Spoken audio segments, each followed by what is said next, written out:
দিবা স্বপ্ন দেখছে, জেগে স্বপ্ন দেখছে। নওশাদ ভাই ওখানে মুখ্যমন্ত্রী মমতা বন্দ্যোপাধ্যায়কে ওয়েলকাম জানিয়েছে, আসুন না। কাসেম ভাই কি করবে ওখানে, কি লড়াই করবে ওটা ইলেকশন? আর আদৌ কাসেম ভাইকে টিকিট দেবে কি আমার সন্দেহ আছে।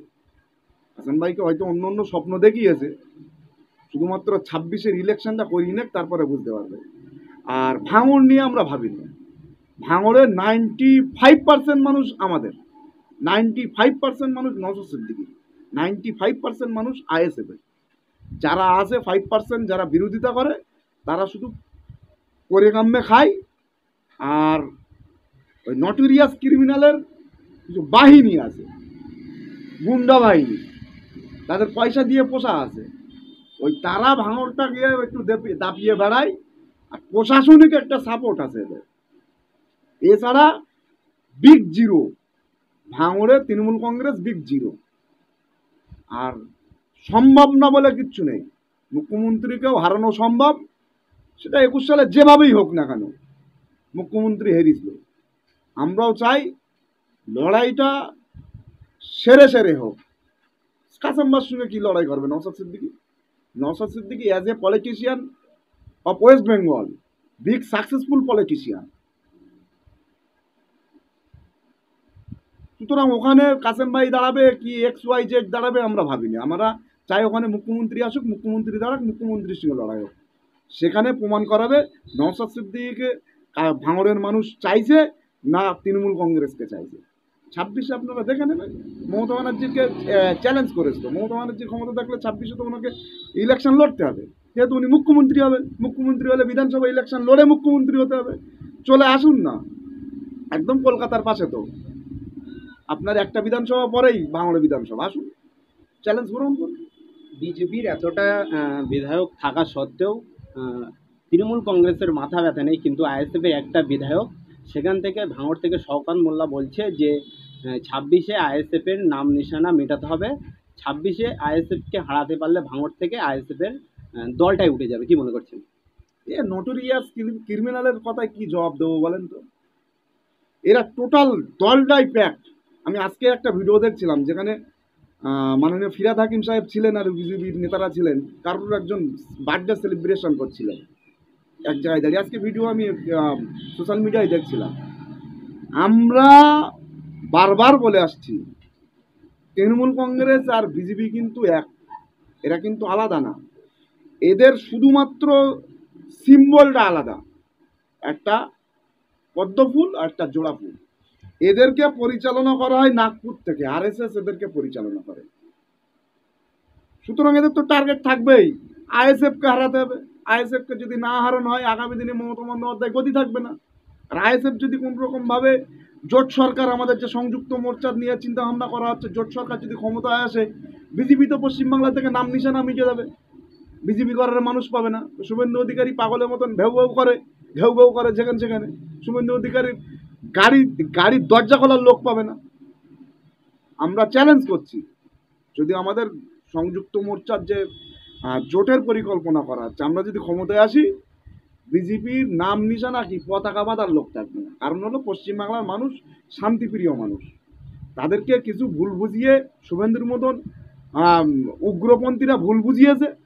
ভুল বোঝানোর পরে তাদেরকে কিছু বিজেপিতে নাম লিখিয়েছে। তারা ভুল যখন ভাঙবে, আবার তার নিজস্ব পূর্ণ যেসব দলে ছিল তারা ফিরে আসবে, বাংলায় শান্তি বজায় থাকবে। মালদায় তৃণমূল কাউন্সিলরের লোকজন সেখানে দোকানে দোকানে গিয়ে তোলার অভিযোগ, যারা দিচ্ছে না তাদেরকে হুমকি এবং বাড়ির মহিলাদেরকে ধর্ষণের হুমকি। কি বলবেন? এটা পুরো বাংলা জুড়ে চলছে। আমি একটা কথা বলি, 34 বছর বামফ্রন্ট শাসন করেছে পশ্চিমবাংলায়। শাসন করার পরে আমরা বেশ কিছু জায়গায়, আমাদের তখন সবে জ্ঞান বুদ্ধি হচ্ছে, বেশ কিছু জায়গায় যেন শাসন, হলদিয়া, মেদিনীপুর, আপনার হচ্ছে জঙ্গলমহল, এই সাইটগুলোই মাওবাদীদের আক্রমণে বামফ্রন্ট সরকারের দ্বারা অত্যাচারিত হতো সাধারণ মানুষ। এটা অস্বীকার করার জায়গা নেই, কিন্তু সে জায়গাগুলো একটা পরিধি ছিল। 11 সালের পর থেকে তৃণমূল কংগ্রেস ক্ষমতায় আসার পর থেকে পুরো এই জঙ্গল রাজটা পশ্চিমবাংলায় শুরু হয়েছে। আমি কালকে এক জায়গায় একটা মিটিংয়ে গেছিলাম আমাদের এই উত্তর বিধানসভার মধ্যে, আমার পাশেই পঞ্চায়েত, রাজেন্দ্রপুর পঞ্চায়েতে। সেখানে সেই পঞ্চায়েতের 80% রাস্তা খারাপ, মানে টোটাল পঞ্চায়েতের 80% রাস্তার পরিস্থিতি হেভি খারাপ।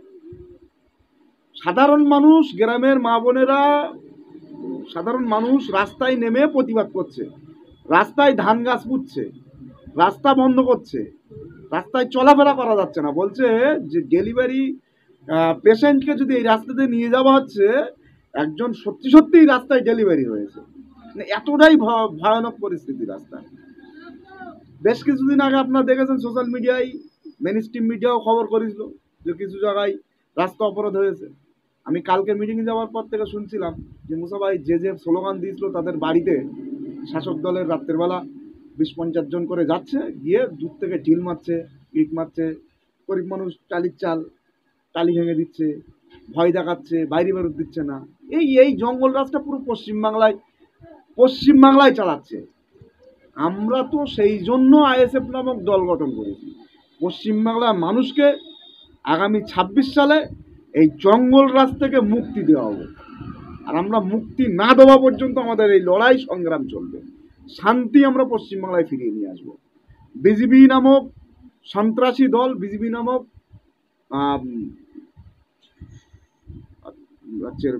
সন্ত্রাসী দল আমরা পশ্চিমবাংলা থেকে উৎখাত করব, এবং তৃণমূল যেভাবে বিভেদ সৃষ্টি করেছে পশ্চিমবাংলায়, সেটাকে বন্ধ করে আমরা পশ্চিমবাংলায় শান্তির বাতাবরণ তৈরি করব। এই নিয়েই আমাদের লড়াই। হাড়োয়ার বিধায়ক রবিউল ইসলামের বিরুদ্ধে তোলাবাজির পোস্টার এবং মন্ত্রী সুজিত বসুর বিরুদ্ধেও হাড়োয়া জুড়ে দেখুন, এইটা তিনি এসছেন নতুন, সবে বিধায়ক হয়েছেন। তার আগে তেনার মরহুম পিতা মহোদয় ছিলেন, তিনি এখানকার এমপিও ছিলেন।